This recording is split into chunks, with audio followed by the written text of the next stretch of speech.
പലപ്പോഴും ഒരു ഡയബറ്റീസ് നമ്മൾ ഡയഗ്നോസ് ചെയ്ത് കഴിഞ്ഞ ഒരു പേഷ്യൻറ്റ് ചിന്തിക്കുന്നത് ഇന്ന് ഞാൻ ഇതിന് മരുന്ന് കഴിച്ചു തുടങ്ങി ആജീവനാന്തം എനിക്ക് മരുന്ന് കഴിക്കേണ്ടി വരും. സോ ഞാനിതിന് മരുന്ന് കഴിക്കാതെ ഇരുന്നാൽ പിന്നെ എനിക്ക് കൺട്രോളിൽ അങ്ങ് പോകാം. ഡയബറ്റിക് പേഷ്യൻറ്റ് മരുന്ന് കഴിച്ചു തുടങ്ങിയാൽ ആജീവനാന്തം കഴിക്കണം എന്നുള്ളത് ഒരു മസ്റ്റൊന്നുമല്ല.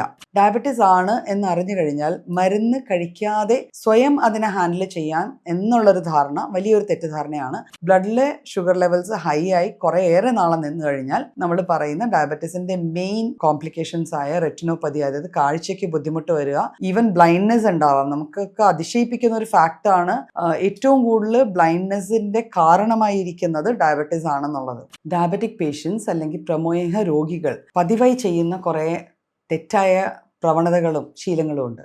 നമുക്കറിയാം, ഒരു കണ്ടീഷൻ എത്രമാത്രം കോമൺ ആകുന്നു അത്രമാത്രം അതിനെക്കുറിച്ചുള്ള ധാരണകളും തെറ്റിദ്ധാരണകളും സ്പ്രെഡ് ആവാനുള്ള ചാൻസസ് ഉണ്ട്.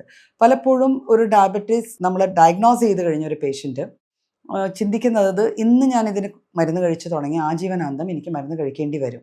സോ ഞാനിതിന് മരുന്ന് കഴിക്കാതെ ഇരുന്നാൽ പിന്നെ എനിക്ക് കൺട്രോളിൽ അങ്ങ് പോകാം. ഇതൊരു ധാരണയാണ്.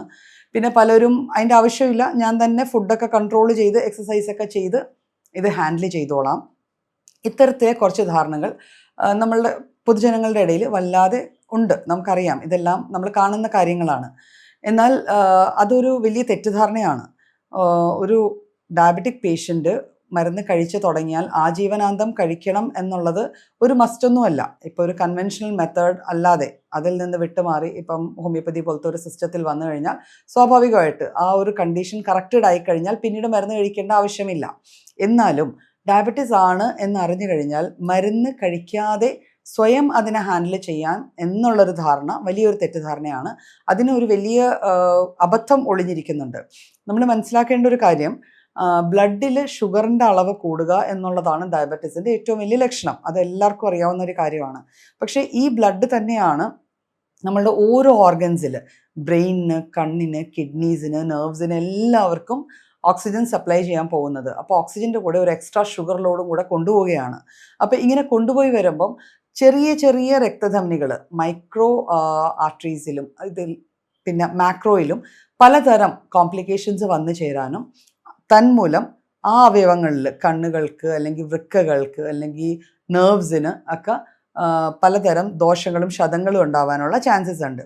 അപ്പം അതുകൊണ്ട് തന്നെ ഇപ്പം കൺട്രോൾഡ് ആണ് എന്ന് അവർ വിചാരിക്കുകയാണെങ്കിലും ബ്ലഡിലെ ഷുഗർ ലെവൽസ് ഹൈ ആയി കുറേയേറെ നാളെ നിന്ന് കഴിഞ്ഞാൽ നമ്മൾ പറയുന്ന ഡയബറ്റീസിൻ്റെ മെയിൻ കോംപ്ലിക്കേഷൻസ് ആയ റെറ്റിനോപ്പതി, അതായത് കാഴ്ചയ്ക്ക് ബുദ്ധിമുട്ട് വരിക, ഈവൻ ബ്ലൈൻഡ്നെസ് ഉണ്ടാവാം. നമുക്കൊക്കെ അതിശയിപ്പിക്കുന്ന ഒരു ഫാക്റ്റാണ് ഏറ്റവും കൂടുതൽ ബ്ലൈൻഡ്നെസ്സിൻ്റെ കാരണമായിരിക്കുന്നത് ഡയബറ്റീസ് ആണെന്നുള്ളത്. ഓക്കെ, അപ്പോൾ അതുണ്ടാവാം.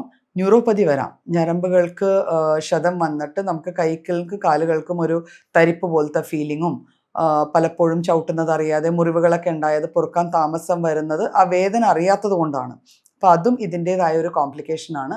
അതുകൂടാതെ വൃക്കകൾക്കും ലോങ് ടേം ഈ ബ്ലഡിൽ കൂടിയ ഷുഗറുള്ള ബ്ലഡിനെയാണ് നമ്മുടെ കിഡ്നീസ് ഫിൽട്ടർ ഔട്ട് ചെയ്യണത്. അപ്പോൾ സ്വാഭാവികമായിട്ട് അവിടെ ഒരു റീനോപ്പതി അല്ലെങ്കിൽ നെഫ്രോപ്പതി ഡെവലപ്പ് ചെയ്യുകയാണ്. അപ്പോൾ ഇത്തരത്തിൽ ഈ കോംപ്ലിക്കേഷൻസിലേക്ക് പോകാനുള്ള കാരണങ്ങൾ ഇത്തരത്തിലെ അറിവില്ലായ്മകളാണ്. ഇങ്ങനത്തെ കാര്യങ്ങൾ എപ്പോഴും ഒരു ഡയബറ്റിക് പേഷ്യൻറ്റ് ക്ലിയർ ആക്കി തന്നെയാണ് പോകേണ്ടത്. ഞാൻ ഡയറ്റ് ചെയ്യുന്നു എന്ന് പറയുന്ന പേഷ്യൻറ്റ് ഉറപ്പായിട്ടും ഒരു പെർഫെക്റ്റ് ആയിട്ടുള്ള ഒരു ഡയറ്റീഷ്യൻ്റെയോ അല്ലെങ്കിൽ ഒരു ഡോക്ടറിൻ്റെയോ കൺസൾട്ടേഷനിൽ മാത്രമേ ആ ഡയറ്റ് ഫോളോ ചെയ്യാവുള്ളൂ. എക്സസൈസ് ചെയ്യുന്നു എന്ന് പറയുന്ന ആൾ ആ എക്സസൈസ് പാറ്റേൺ പോലും ചാർട്ടഡ് ഔട്ട് ചെയ്തിട്ടേ ചെയ്യാവുള്ളൂ. പിന്നെ മരുന്നുകളുടെ സഹായം വേണ്ടെടുത്ത് മരുന്നുകൾ തന്നെയാണ് യൂസ് ചെയ്യേണ്ടത്.